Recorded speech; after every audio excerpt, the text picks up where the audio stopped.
Hello, ladies and gentlemen. This is Hollywood Matt Connolly with the double biceps. It is in the contract a legal requirement every single time we appear on camera. There we go. Make sure we get that in there so the lawyers are happy and the box can be ticked to say that we have done the double bicep flex.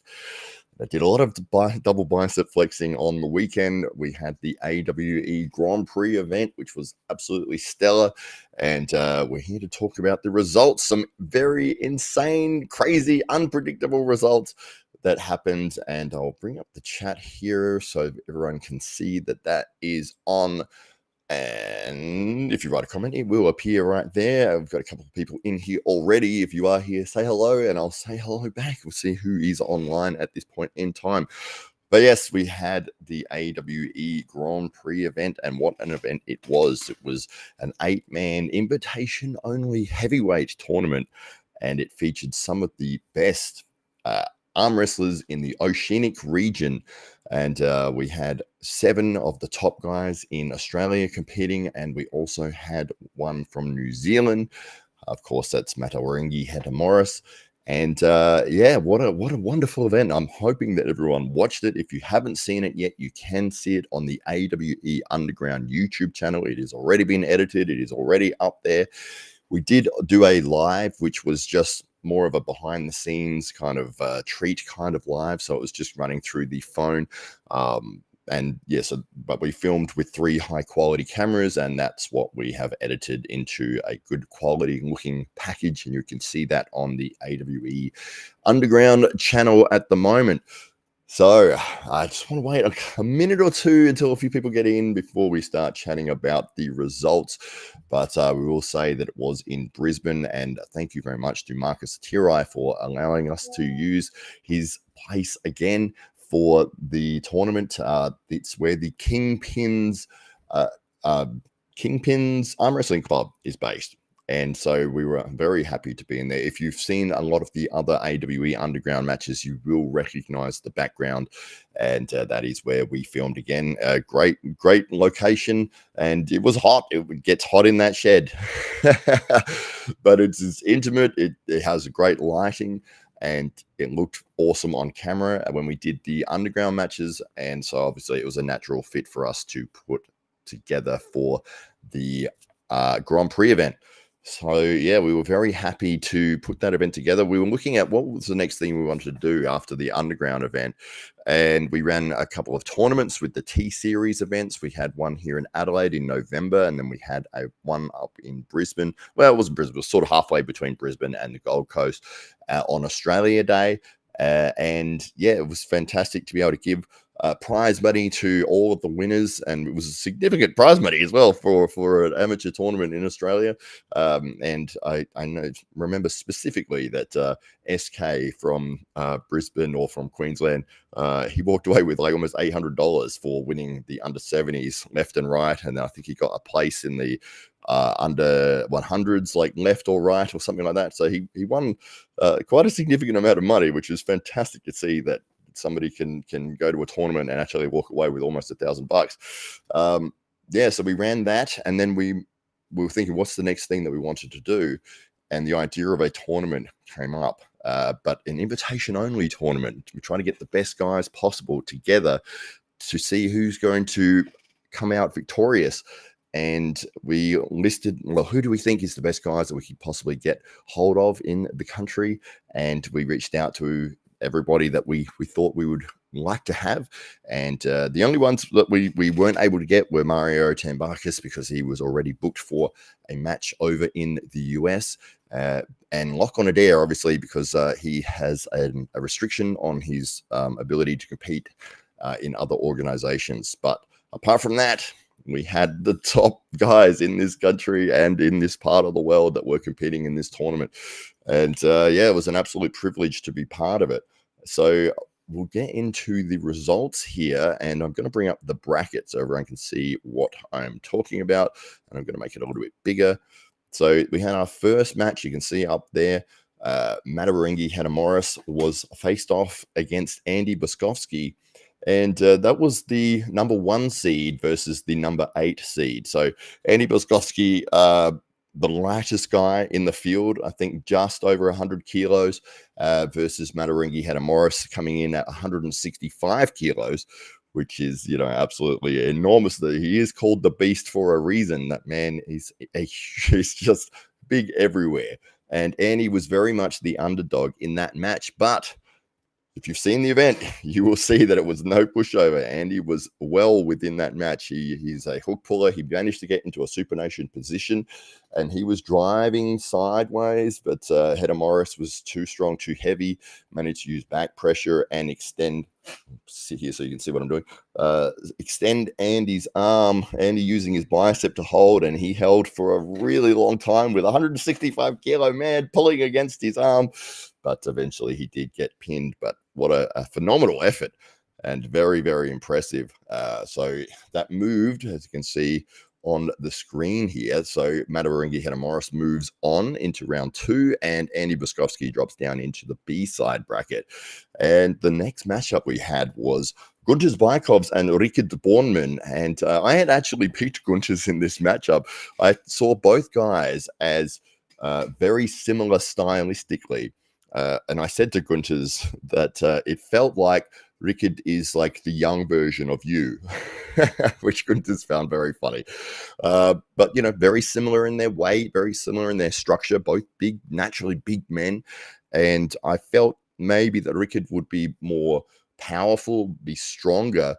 But I felt that Gunters had the experience, having competed for almost 30 years or something, and around the world, having been Australian champion, and his knowledge of setups and everything like that. I thought that would be the defining factor as to why he would walk away with the victory. But I was completely wrong. Rickard Bornman blew through Gunters Bykovs very easily in that first opening round, and he was able to get the pin pretty much straight off the go. It was just, he dominated the hand. It just drove straight to the pad. There was no real, it could have been anybody on the other side. It was a very impressive win for Rickard there. So obviously he moves on to round 2 to face Mataringi Header Morris, and then Gunters Bykovs drops down to face Andy Boskovsky in the B-side bracket. And we've got a nice comment has popped up here from Usa. I believe that's how you pronounce your name. I'm not sure. Rickard's strength is too much. Yes, he was incredible on Saturday. And just an absolute powerhouse. And we always knew he was strong. I mean, 120 kilos at 20 years old. This guy is big everywhere. Big legs, big arms, big torso. He is a powerful man, and you could see his wrists are like really thick. So it was just over the last year, he's been refining his technique to be able to apply that strength and that technique. So he's obviously been working very hard with the Kingpins Club on his ability to get his positioning, and you could see that took place on Saturday. He was able to roll through Gunters Bykovs in the opening round, which was a pick that I didn't expect that was going to happen. I got that completely wrong. And Kyle Howarth is one of the awesome arm wrestlers in Australia, from Western Australia, and he says, awesome event, makes it exciting to see some upsets. Absolutely, I completely agree. Kyle, your name came up a lot on the weekend. We were talking about who is in Perth and what we could do with people from Western Australia, and obviously Ryan Scott was there, so we were trying to find out who is active in Western Australia at this point in time, and everyone said Kyle Howarth is still there, still working hard. So yes, I'm glad that you enjoyed the event. And we had some massive upsets in that. I'm going to bring the bracket up again so we can continue talking about that. So the next match was Ryan Bowen and Brett Coots. Now, this is another one I got wrong. I think I got everything wrong on this whole thing. I don't think I got many right, to be honest. There were so many upsets. So Ryan coming in as the number 2 seed, Brett as the number 7 seed. And Brett being a very strong inside puller, and he needs to get to his spot to really dominate. And he was able to do that against Ryan. There was a couple of, when we've looked at the footage afterwards, Ryan thought there was a few moments there where he might have gotten a pin, which wasn't called. It was very close calls. It's one of those things where let me bring myself big here so you can see what I'm talking about. So if you've got the pin pad here, right, and then somebody goes, it's like, did that pin or not? It's like, did that did that in real time? It's very, very difficult. Unless you're right at the eye line and you're expecting to look out for it, it can be very difficult to tell whether somebody dipped just enough below, or if they didn't, it's like a fraction of a inch to be able to decide whether that was a pin or not. So yeah, a lot of close calls. Ryan felt there was a couple that he might have gotten a pin on, which didn't go his way. But yes, Brett did end up getting the win there and moved on, which was a surprise. But great for Brett because he looked in phenomenal form. Very, very muscular as always, but really focused. And so we'll bring up the bracket so I can see what happens here. So Ryan drops down to the B side bracket, and then Brett moves on there as well. And so the other opening match that we knew was going to take place was Lachlan Carpenter and Ryan Scott. So Lachlan had come into this with a lot of momentum. He had pinned Ryan Bowen twice at the AWE T-Series event on Australia Day here. Here it was in Queensland. And he pinned him twice. Fairly dominantly. I know Ryan hadn't really been training for that tournament, and there's some outside factors there, but the reality is that Lachlan definitely got those pins, and he'd been looking huge. He'd looked like 30% bigger than when we'd seen him last time.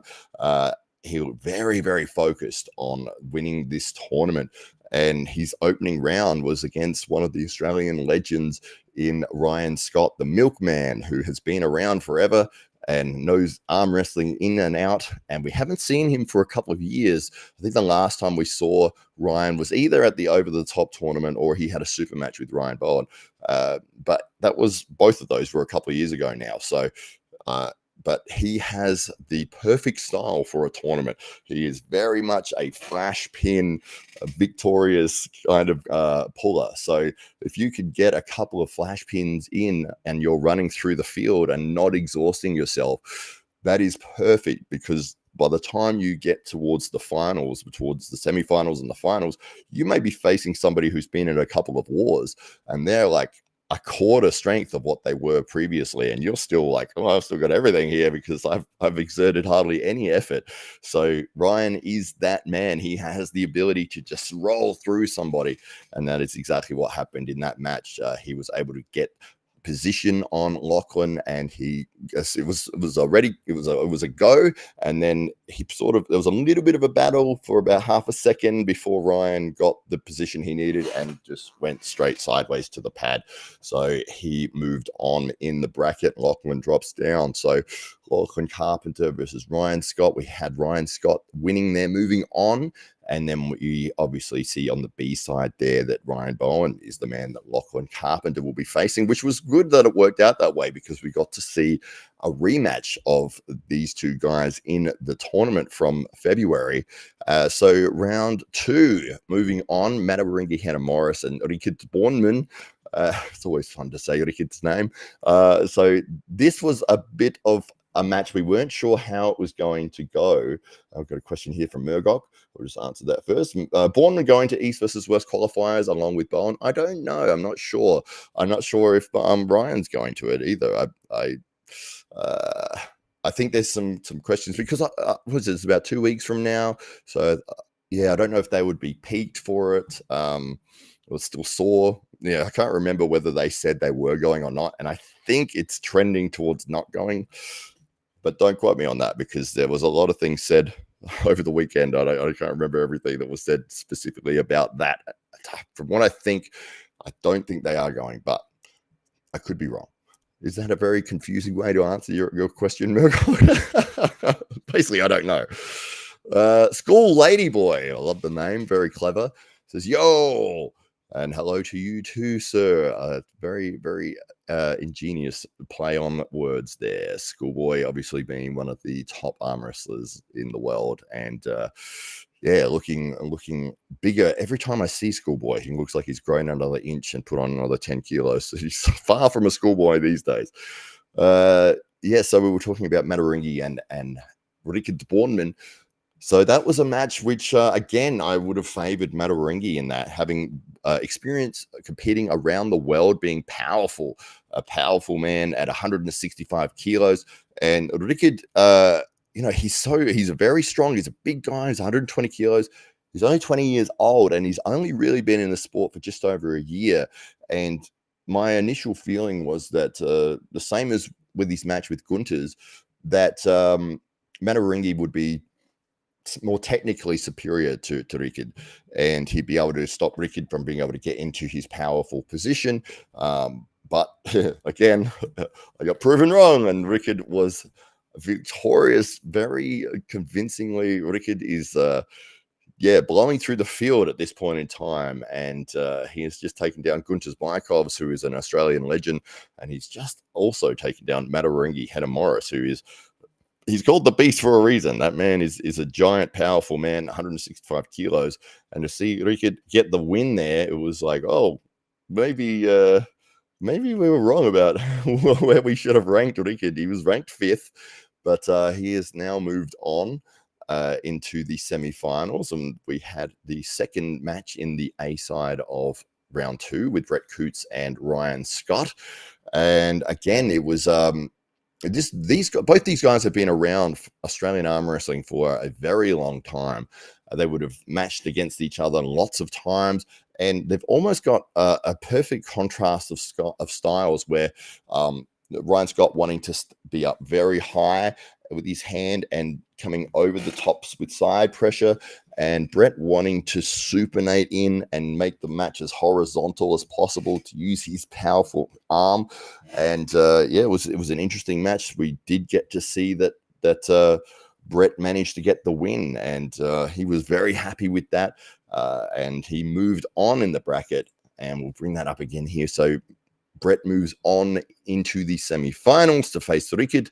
Ryan Scott drops down into the B side, and he was lined up against.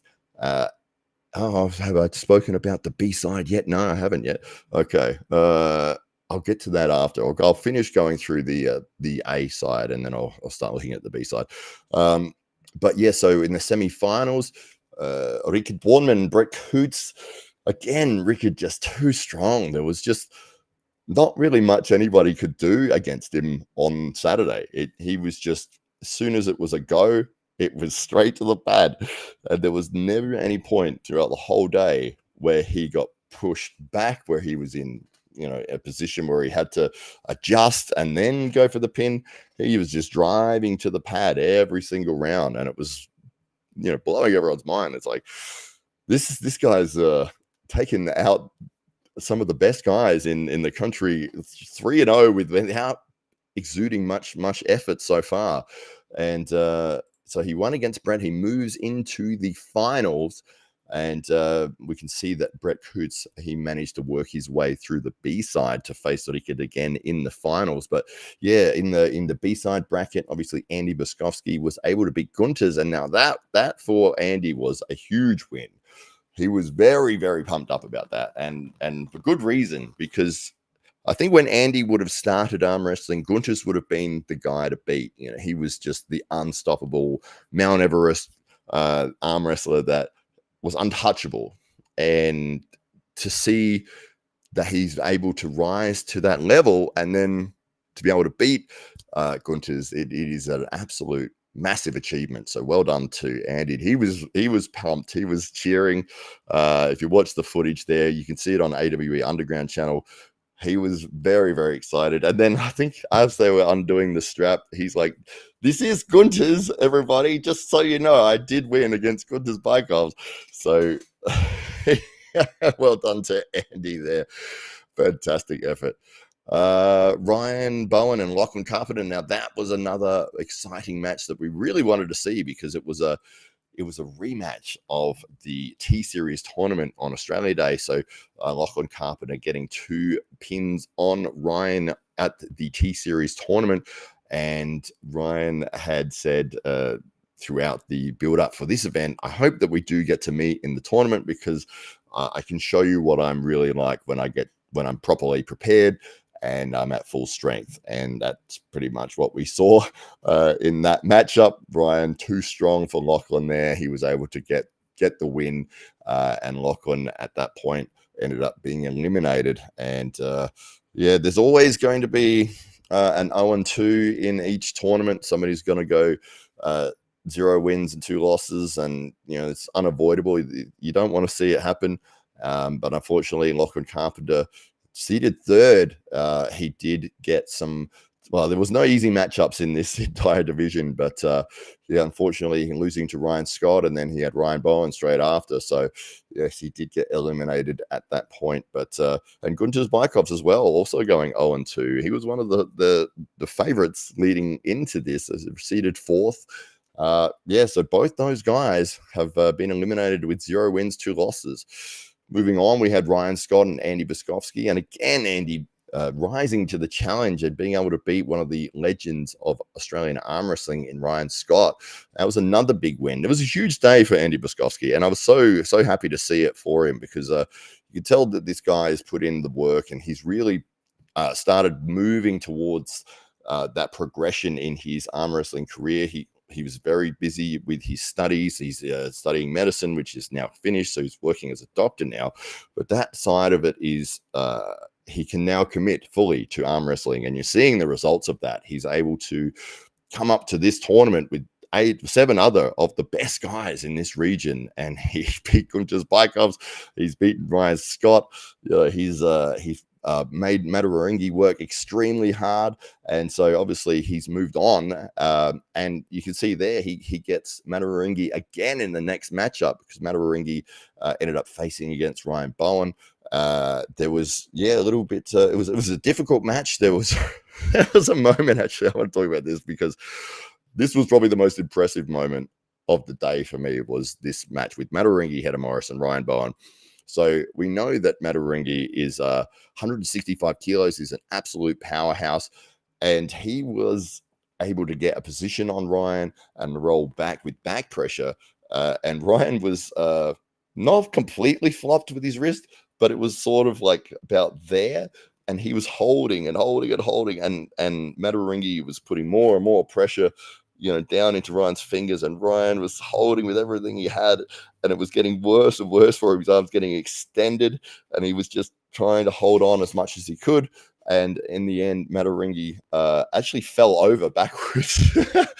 He fell over backwards as his elbow. It was a pin and an elbow foul at the exact same time. So thankfully, we got a restart, because that was a phenomenal match. And yeah, but well done to Ryan for holding on in that position. I mean, he was in. There is no way he was going to be able to come back from there. In my opinion, I think he was so extended, he couldn't get a cup in his wrist. Like, he couldn't go sideways. He wasn't able to pronate. He just could hold on, and holding on, working in a tournament especially, is extremely difficult when you got 165 kilo, the beast hanging off your arm at the other end. But he held on, he got the foul, and got the restart. But unfortunately, he was not able to get the win. There was a foul out. I think, no, it wasn't a foul. It was called a pin. That's right. There was called a pin, which Ryan wasn't completely happy with. He believes that when his arm hit the pad, it was this part of his wrist and not above. It needs to be wrist and above that goes beneath the line or touches the pad. And it was sort of around here. But again, it's one of those things when you're refereeing and things are happening in real time. It's very hard. I mean, if somebody's like, say that's the pin pad, and it's like that. It's like, which part of my hand hit? You're not expecting it to go that, like, yeah, it's incredibly difficult to make those decisions. One of the outcomes of that is that we'll be putting in place a video replay. We did have video replay at AWE 2 and number 1, actually. But yeah, it's just a little bit more difficult to set up when you're doing it in a different location. But that is something we'll definitely have on board, so people can say, well, I don't believe that call was correct. I'd like to challenge it, and we can review it and find out whether or not it was correct. But unfortunately, Ryan getting the call going against him there. So Matawaringi Hedda Morris moved on against Andy Boskovsky, And yeah, it was a rematch of the opening round. And again, Andy making Matawarengi work incredibly hard. What a hard fought victory for Matawarengi there. He did end up getting the win over Andy, but man, Andy Buskowski, he was the standout performance of the day. Apart from Rickard Borman, I think Andy did a tremendous job, especially coming in at the 8th seed and coming in as the lightest guy in the field. He did a tremendous job, and he got to the B-side semi-finals. And in this tournament, that is an absolute major achievement. And as we had said leading up to this event, whoever wins this belt is a legitimately difficult tournament, and it really means something. If you win this belt, it really meant that you went against some of the best guys that were in this whole region of the world, and you managed to get through and become victorious. So we saw Brett go against Matawarengi Hedda Morris in the B-side final, and unfortunately for Hedda Morris, he was kind of exhausted at that point. It was hot in that shed, and the way that these brackets go through, Rickard was already in the final. He was waiting to see who would be facing off against him. We did the B-side final with Matawarengi versus Andy Boskovsky, and the only match that could happen next is Matawarengi and Brett Coots. So we did give Matawarengi some time to recover between rounds, but obviously there's a limit to how long you can give somebody, especially in a tournament format.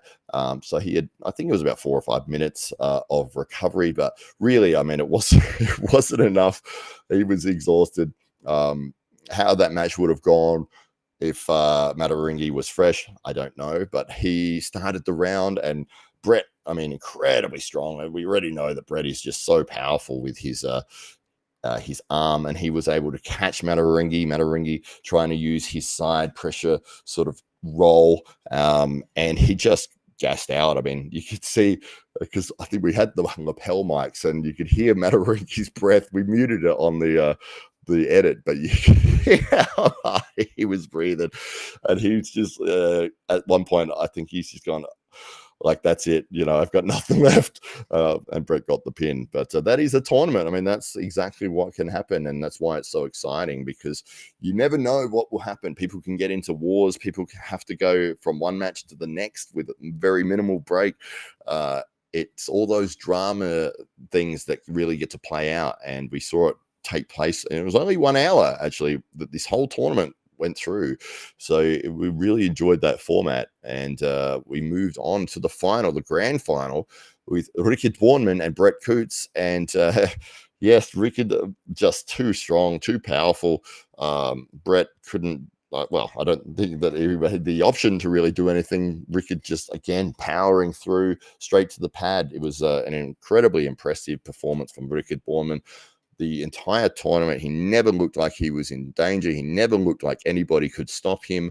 Yeah, he was just an absolute powerhouse throughout that event. I think it wouldn't matter what order you put him in. He could have been in against any of the guys in the field. I think he wouldn't have had any dramas on that day.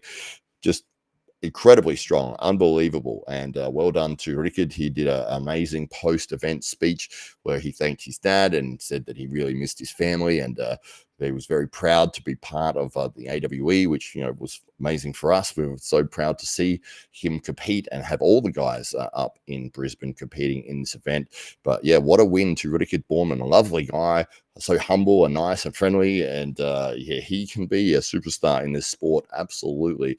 After the event, we did the after pool, which is always the best part, where you've got some of the best guys in the country, and you get to jump on the table with them and have some back and forth. But Rickard, I think he after pulled a couple of guys, and then Lachlan Adair arrived, and so they jumped on the table together, and Rickard was getting pins on Lachlan Adair, which I think surprised a lot of people. Lachlan obviously being an absolute powerhouse and recognized as the number one in the country in Australia. But yeah, Rickard able to get pins on him, which is, just absolutely incredible. Lachlan, I know how strong Lachlan is, and to be able to get pins on him, whether it's practice or not, it's it's no small task. And yeah, so that got a lot of attention for Richard Borman, able to get a few practice pins on Lachlan. And then, it's obviously that discussion of this guy, like, is he like the top guy now? Like, is this the future of this realm of Oceania? Maybe we're looking at a super heavyweight champion, and yeah, we've got lots of discussions happening as to where this sort of could go from here. But what a fantastic victory for Richard Borman. I hope everyone enjoyed it. We enjoyed the fact that it was spread out over just 1 hour, and it was match after match after match. There was no delays. There was no come back in 2 hours for the grand final or anything like that. It was non-stop. I think total was 15 matches. Let me bring that up so I can see. What have we got? It's about, I think it was 15 matches. It's either 14 or 15. It would have been an extra one had Brett won in the final, because he would have brought Whittaker down to the B side, and then you would have had, whatever. That didn't happen. But yeah, throughout the hour, and we saw on the live stream that the views just kept increasing throughout the event, and people were watching and continued to watch and retained the audience, which is great for us. We were very happy to put on a high quality event. Yeah, it was a privilege to do that with these guys, especially some of the best guys that we could match up together. And I think if you ran that tournament 10 times, I think Rickard would win it all 10, but the other matchups would be completely different. As to who would make it to the grand final against Rickard. It was just an absolute stellar field, and yeah, a wonderful event, and so good to be able to meet all these guys. We did an after pool session at Marcus's house, and then we went out and had food and everything together. Lots of laughs, lots of photos, and all the rest. And we ended up at Lachlan Adair's house, and somehow or another, I don't know how this started. We were doing who could lift the most of all these crazy lifts. Like you see Ryan Bowen doing that lift thing every day, and so everyone was having a go at that. And then there was a real back and forth war between Lachlan Adair and Ryan Scott with, I don't know what the lift is called, but it was a very thick pipe and then plates of weight underneath that, and they started at 100 kilos, and with one hand you grab hold of the pipe like that or that, and you just had to lift it off the ground. And at 100 kilos, that wiped out nearly everybody else that was giving it a go. And then Lachlan and Ryan kept increasing the weight, and they just kept getting stronger and stronger. The funny thing was that Lachlan struggled at 105 kilos, but then he got 110 easily, then he got 120 easily, and then 130 easily. It's like, you're not supposed to be able to do this. It's supposed to be the opposite. You're supposed to be getting weaker as you go, not stronger. And he ended up at 151.5 kilos on that lift, which was absolutely insane. I've got a video of that. I'm sure I'll be cutting together and uploading. I'll probably do that today. But yeah, it's just absolutely ridiculous. Ryan ended up messaging one of his powerlifting friends and said, is this like a record? What, in terms of this lift, what would be 151.5 kilos in terms of competitive level? And the guy wrote back, I'm not sure who it is, Ryan be able to tell you, and said, don't know if it's a record, but that amount of weight is world elite level. So he may have set a world record in his shed with everyone there, which I've got on footage, which hopefully will validate and see where he stands in that. But wow, what an amazing moment. Yeah, so we've got a few people in here. If anyone's in and wants to ask a question or say what they thought on the event, I'd love to hear from you. But yeah, overall, what a crazy event. We'll look at the bracket again. So yeah, the highlight matches for me, we had Ryan Bowen and Lachlan Carpenter, which was absolute a rematch. And we've got a question here from Kyle, which I'll bring up. He says, what's next for AWE? Well, yeah, we've got a few options here, and we based on the results from the weekend, our options have expanded, and we're sort of looking at what's the best thing that we want to do. We really enjoyed the tournament format and thought that that ran fantastically. We loved the fact that it was 1 hour and it was entertaining and dramatic throughout the hour. So we'll definitely be doing those sorts of events again, as well as super matches. But as to exactly what we'll be doing and where, we are working on it at the moment. We've got some meetings scheduled this afternoon to run through possible ideas. But we were very focused just on Saturday as to making sure that everything ran smoothly and that the event was a success, which it was. And it was one of those things when I don't know how many of you in the chat have organized events before, but it's hard to sort of look at the next one when you're trying to get this one all pieced together. And there was a lot of, moving parts that needed to be organized, even just flights and how we're going to get to the Airbnb with all the guys and hiring cars and food and all of those little things that you don't really consider until it's like, oh yeah, we've got to get food, right? Okay, everyone in the car, we'll go into Coles. Yeah, so but it was great. We had 2 Airbnbs, so there was 4 of us in one and 3 in the other. And obviously the guys in Brisbane had their own place, which they didn't need to stay with us. But it was kind of funny that this actually, I forgot to tell anyone about this, but I thought this was a funny moment. On the day of the tournament, which was Saturday, the tournament scheduled to start about 12 o'clock. I got up about 7:30, 8 o'clock or something like that. Gunter's is up. The other guys in the house were up, Matt Waringi and Ryan Scott. And Gunter's is making bacon and eggs for everybody. And it was just so surreal a moment that he's plating up this food for his opponents in like 2 hours' time. It's like, what other sport would you ever see where you're staying in the house with your opponents, and not only are you staying with them, you're making food for them.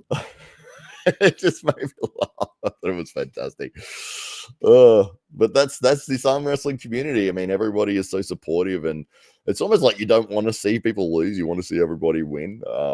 And yeah, that's why the after pool is so fun, because you can get on with everybody, and there's no pressure as to getting a pin, and you can have lots of fun and laugh and be silly. And even the guys who beat each other in a tournament, they're on the table together discussing positioning and how I beat you and what you need to do to stop me from doing that. And then we're all in the car going back to the Airbnb together after the event and hanging out for the rest of the night. And it's like, these are the guys you were facing off against. It's kind of surreal. Like, if you think any other sport, I can't think of anything where you would go with your opponents, stay in the house with them, make them breakfast, and then go and compete with them, and then go and hang out with them for the next 2 days afterwards.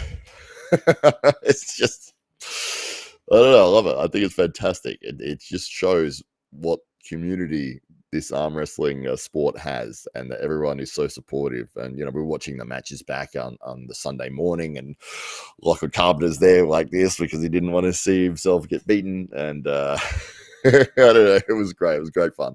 We had a good time. And so AWE is doing good things for arm wrestling in this region of the world, and we are so glad that people are tuning in and enjoying what we're doing. And we want to give opportunities for everybody to become professional arm wrestlers, and maybe we'll see what happens with Rickard after this event. There's a lot of interest. He's already had some people reaching out and seeing who's this Rickard guy, so that has been positive. It just shows us that people around the world are actually watching what we're doing. And it's fantastic to see everybody in here. Is there any other questions that people have about the event or AWE or any of the matches? Love to hear from you guys. It's there's a whole bunch of people in here, but you're being very quiet. Yes, give me a question, please, and I'll answer you. But otherwise, you're just going to hear me continue to talk about the tournament, which I could do that. I'm quite happy to. It was a great tournament. Dave Stockbridge actually did a fantastic job of presenting the grand final, and we didn't actually give him a mic, but he luckily is loud enough and clear enough that you can hear him presenting the two guys in the grand final. And obviously he was able to do the post-match interview with Rickard, a very emotional moment with Rickard Bornman. And yeah, fantastic event overall. So yeah, we've done, I think this is our fifth event that we have run. We've done AWE 1, which was here in Adelaide. And then we had AWE 2 again here in Adelaide, which was a really big event. Actually, that was one of our proudest moments, was to be at the Adelaide Oval in the Octagon, which thank you to Diamondback Fighting Championships and Craig Ike and Greg Hearn, who own that organization. And we were able to get in there and run our event in the Octagon. We had Todd Hutchings came over, and he was the main event against Mataringi Hedda Morris. And what an absolute war that was. If you haven't seen that event, you can see it. It's on the AWE YouTube channel. And Todd Hutchings was working so hard in that match. I said this on the commentary throughout the event, but I think after the third round, Todd was standing in the corner and he was sweating more than I've ever seen a human being sweat. It was, and I said, this is what I said on the commentary. It looks like he's standing in a shower. And I hold to that because it was pouring off of him. It was like someone had a bottle of water and was just that's how much he was working in that match. Even though he managed to get a 4-0 victory, he worked his guts out for it. And great guy, awesome to have him here.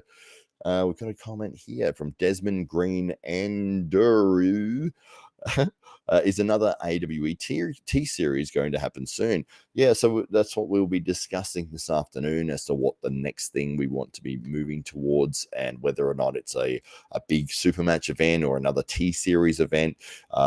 Yeah, but we really enjoyed doing the T series side of things for, I guess you'd say, the amateur side. The guys who are looking to establish themselves and make a big name for themselves. And we did one here in Adelaide, and we've done one in Queensland. But yeah, it just comes down to what our priorities will be. We will definitely run more T Series tournaments, but as to when and where, that hasn't been decided at this point in time. And is your Andrew spelling, or am I saying that wrong? Andrew, Desmond Green, Andrew W. Is it supposed to be Andrew, and you've spelled it wrong on your username, and now you're stuck with it forever? Or am I just saying it wrong? But yeah, that's where we'll be heading. This afternoon, we've got a meeting scheduled with Ryan Bowen and Dave Stockbridge, and we're going to discuss our next steps. But yeah, we were very happy with how the event ran on the weekend. So I'll probably go for another couple of minutes here. If you've got a question, pop it in. Otherwise, I will start wrapping things up. But yeah, overall, we were very pleased. It was a 1 hour sort of total time that this 8-man double elimination tournament took to run. And thankfully, Ryan stayed up all night, actually, and edited all of the high quality, high definition footage together so that we could release it as soon as possible. Because that's one of those things that we really wanted to focus on. Is we've run an event, we want to get the footage out ASAP, because the last thing you want is an event happens and then 6 months later the footage comes out and no one cares anymore. You know, there's a very short window of time where people care about that event, and the next event comes around. If you haven't put your footage out, they've forgotten about it. They don't care anymore. You know, they'll probably have found the results out, and maybe the worst thing is like that somebody would find out the result reading a Reddit forum, or, you know, on just the text, rather than having the opportunity to actually watch it. So it was great of Ryan to jump straight into the editing when he got home, and he pushed. I think he finished it at 6 a.m. or something, um, which is absolutely insane that he stayed up all night doing it. But kudos to him for that. We were able to get that footage out ASAP. Obviously, the footage that was streaming the tournament was just from his phone. It was more of a value add. We were like, oh, we'll put this up so that people that are interested in the tournament, they can see what's happening. They know the results, but the next day is when we're going to put up the high definition proper event results, and that's what we did. So that is available for free, and it is on AWE Underground on YouTube. And Desmond says there was a same name on YouTube, so I switched letters. Wow, someone has the exact same name. That's very interesting. Desmond Green Andrew.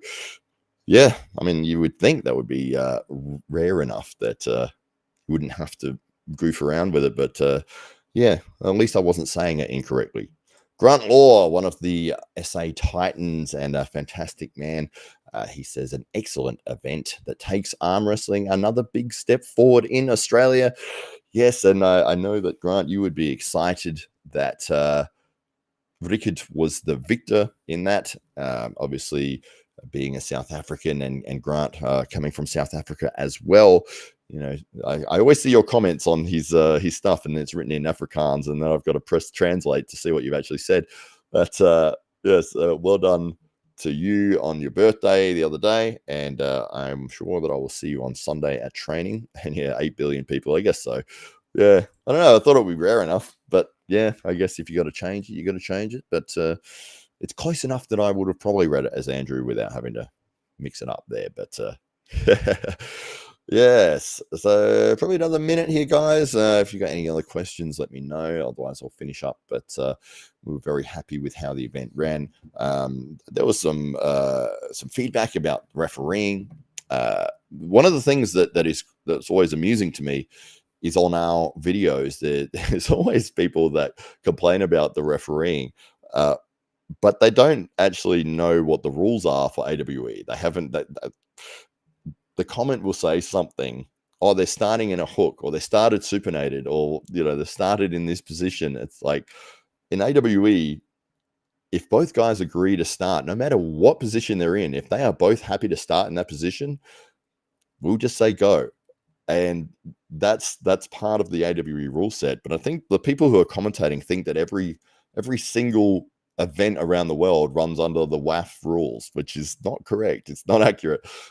We also don't count like small little elbow bobbles. We won't give a foul for that. If you just popped up like a tiny bit and straight back down, I'm not going to call that. Nothing changed in that match from that. You can even pop off the side and come straight back on. That's fine. Keep going. But yeah, and that's written into the rule set, which is available for anyone to read. It's on the AWE website, awearmwrestling.com. But it just makes me laugh because I see these comments and it's like, you obviously haven't read the rules for AWE because you're thinking it's WAF. And yeah, sure, if it was WAF, that would be wrong. But it's not WAF, it's AWE. But there we go. Luca says that what American do you think would be a good match versus Rickard? Well, this is one of the things we were going to discuss this afternoon. So we've got a meeting scheduled with Dave Stockbridge and Ryan Bowen as to how we're going to move forwards with AWE, our next event. What we could do in terms of our opportunities with Rickard, good matches that might take place for him. Him and he's 120 kilos. He's 20 years old. He's a powerhouse in this sport.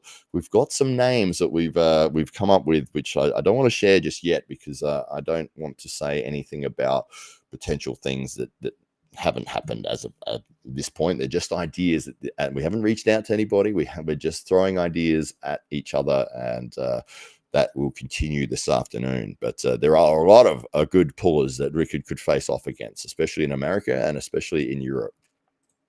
He thought Amish ref did okay. It does look like an Amish beard on Ethan. Yeah, I know it's funny. He's a lovely guy, Ethan. I thought he did a really good job. To be honest, I thought he did tremendous in terms of the AWE style of refereeing. He was clear with his instructions. He was able to communicate with the competitors. He didn't get intimidated by them. He was able to clearly foul people when they weren't listening to him. There were moments where the like pins, which was that a pin, wasn't it? You know, it's sometimes you're going to get it right, sometimes you're going to get it wrong, but it's almost impossible to get it right every single time when people are hitting that fast, and they if they're just breaking through the pin line, or if they're not, it's bloody hard to get that call right. It's easier if you say just bury that person's hand in the pin pad so there's no question about it. And Levan Sagashvili from the future. Oh, he's got a lovely little AI version of, I think it's Levan. Says, "What's up? Hello to you, sir. You're coming in right at the end here, Levan." Although there is that big match coming up with Levan and Devon, I think Levan will be way too strong for Devon. I know that Devon has increased his strength and he's looking monstrous, and he's doing a lot of trash talk and all the rest of it and selling the match, which is fantastic. That's what it needs to get as much attention as possible. What's it, first to four? I think it's first to four. I think Levan's going to be too strong, and I think he's just going to roll 4-0 over Devon again. One of the questions that we had about that is that a good thing for the sport if Levan is just so dominant? Where do you go from there? If you have crushed the number 2 guy twice, 6-0, 4-0, it's like, that's number 2. Why would you face number 3 or 4 or 5? You've just destroyed number 2. But the best result that could happen from a commercial point of view and from an arm wrestling audience point of view would be if, let's say it's a 3-all war back and forth, and then Devon wins the silver bullet match and trash talks his way through the match or something and gets the pin, and it sets up a third match, a rubber match, to decide the ultimate winner. But commercially, that would be what everybody from the promotion side would be hoping is going to happen. But as to realistically, I think that Levan is just a lot stronger than Devon in terms of the areas that he needs to be. So, well, he might prove me wrong. We'll see what happens. Hayden is in the chat. He says, "What do you think the next AEW event will be looking like?"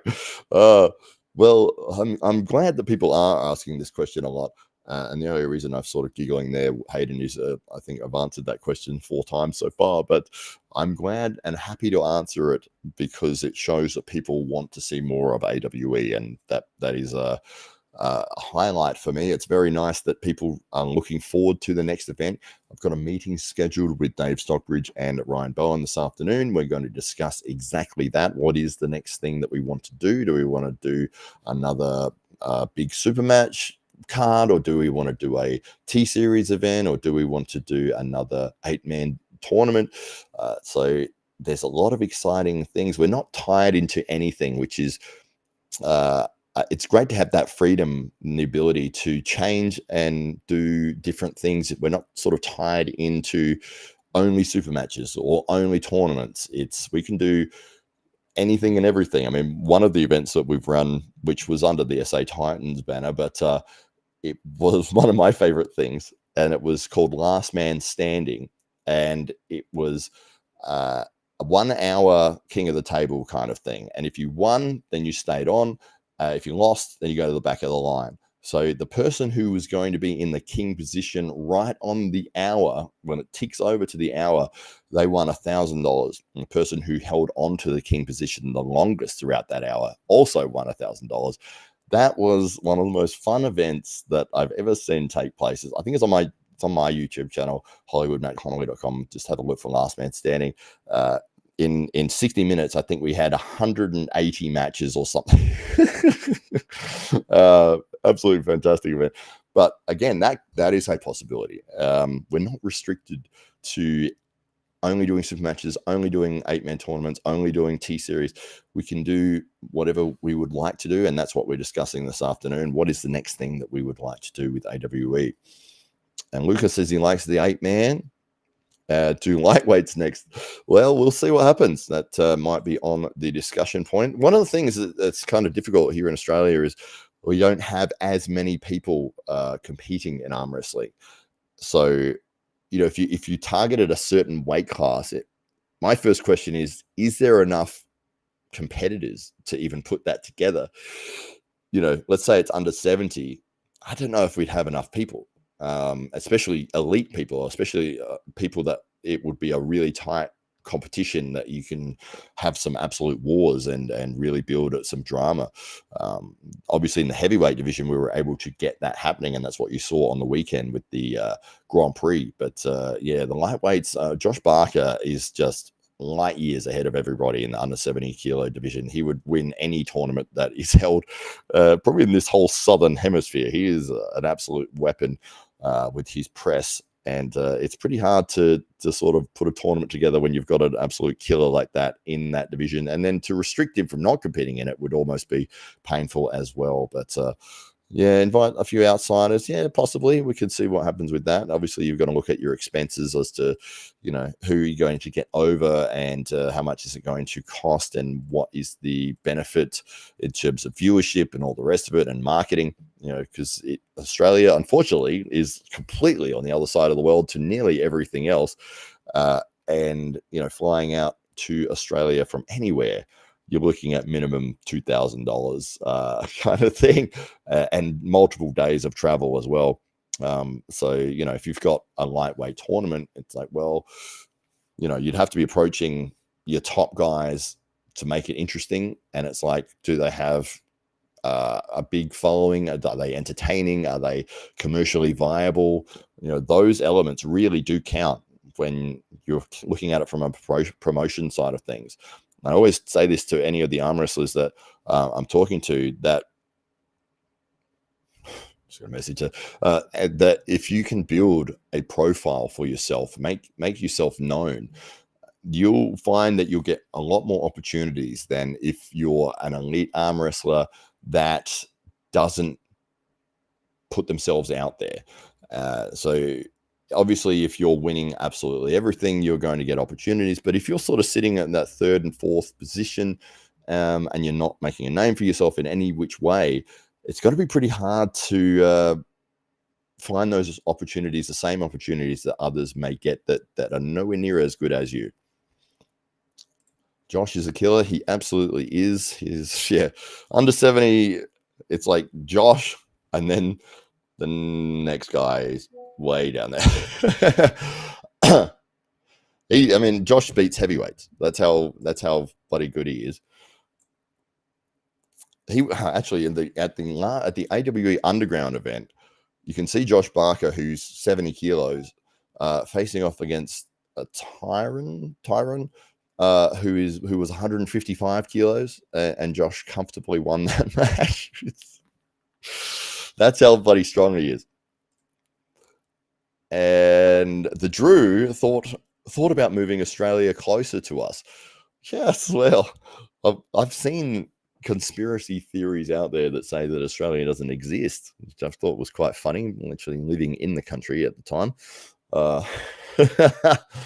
There's always crazy people out there. And Spermies is here. He says, Hollywood, hello to you, Spermies. Lovely to meet you in person. And I'm glad that you were able to have a good laugh at Dave and I's jokes on the podcast, the AWE podcast that we were doing there, with the Stephen Hawking joke that I'm referring to there. The Drew getting enough to pull can be tough for sure. Wow. You couldn't have made that sentence more difficult for me to read there, Drew. All right. Yes, it is difficult.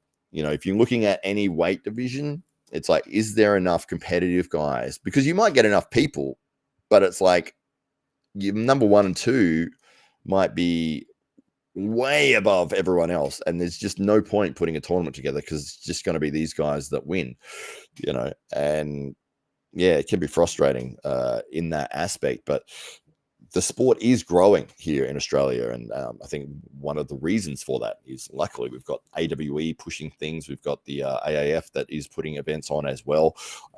We're putting out content constantly to try to get people interested. And I think even at our local club, in the SA Titans Club, we've gone from, when I started, there was 3 people, and now we're regularly getting about 40 people coming along to our training sessions, and new people coming through every single week.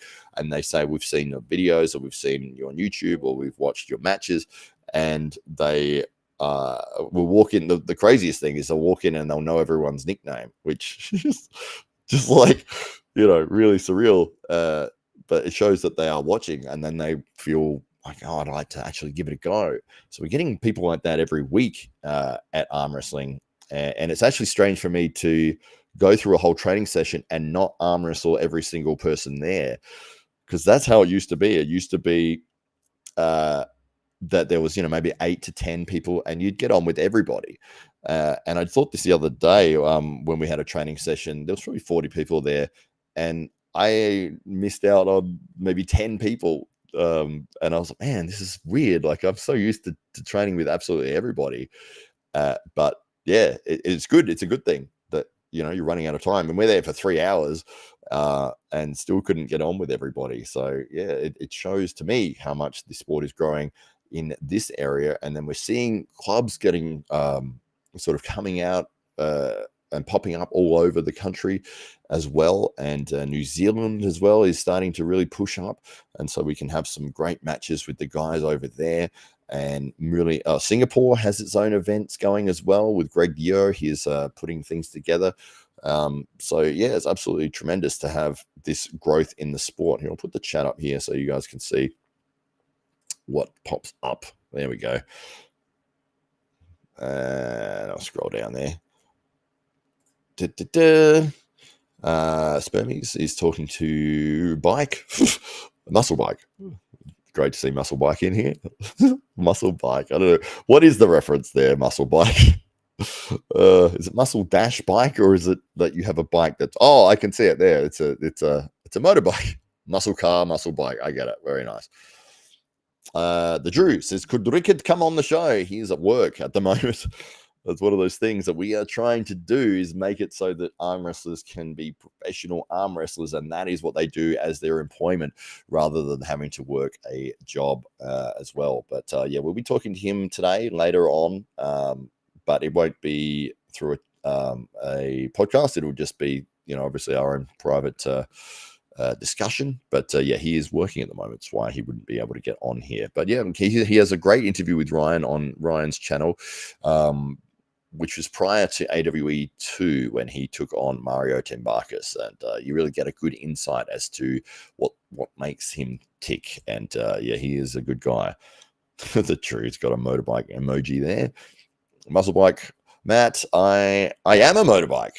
You met my owner, mate. Oh, there you go. Yes, that's it. It's always great to meet people in person. And, when somebody comes up and you can put a name and a face to the name of, it's like, hey, I'm Spermies, ours is creamy, or I'm Muscle Bike, or I'm, what was it? The Arm Historian. There were so many people that I got to meet in Ireland, and yes, fantastic. Go. Let's scroll that. If that chat does scroll automatically, doesn't seem to. I don't know. Maybe it is on your footage there, but yeah. Anyway, but yeah, we've got Desmond Green. Andrew, he says, I don't know if this would be possible, but a lot of the biggest sports in Australia, like rugby, get into the sport in schools. So I was thinking you could start like in school programs. Yeah, we've looked at that as well. I've actually done demonstrations in schools for kids. My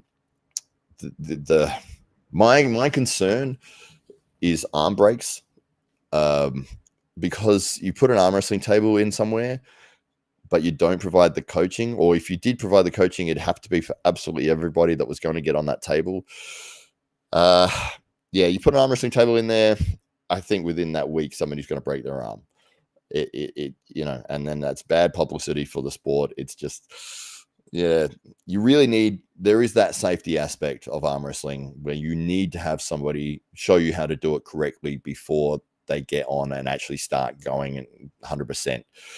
So yeah, that was my concern with schools. I was glad to do the demonstrations in there, and it's always fun. I arm wrestle all the kids and let them all win, but I don't want them arm wrestling each other at all. because they don't know how to do it properly.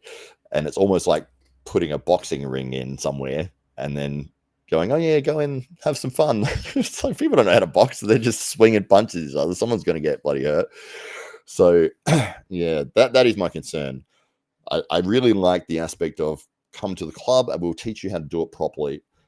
And once you have acquired enough foundational knowledge to keep yourself safe, then you can start going against other people that aren't just going to let you get position and you know, because all of our experienced guys in our club will all allow you to learn by getting position, and you win against everybody because we're allowing you to, but we're showing you how to get into certain spots. And as you progress, as you get better, we'll make it harder and more difficult.